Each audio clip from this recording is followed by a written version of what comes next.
सबसे पहले तो कमरा तो ओरिजिनल कमरा है और इसमें दादाजी की चेयर रखी है और उनकी चारपाई रखी है और उनकी तस्वीरें रखी हैं।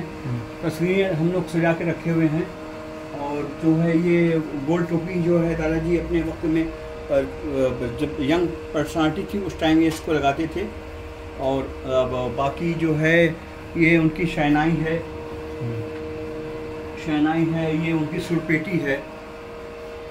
और इसी रूम में दादाजी नमाज पढ़ते थे और इसी रूम में ये चारपाई पे आराम करते थे, इसी रूम में खाना खाते थे।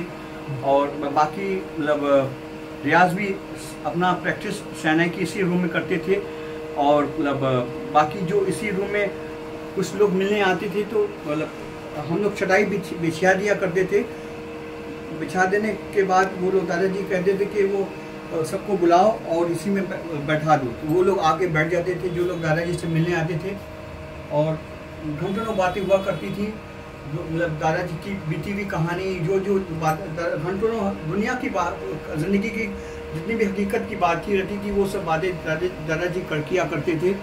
और बाकी इसमें दादाजी कभी कभी हम लोग जब छोटे छोटे थे तो उस टाइम दादाजी खाने के बाद हुक्का भी पिया करते थे। हुक्का खाने के बाद हुक्का पिया करते थे, फिर हुक्का छोड़े तो फिर सिगरेट पीने लगे। तो सिगरेट भी बहुत दिन तक उन्होंने पिया।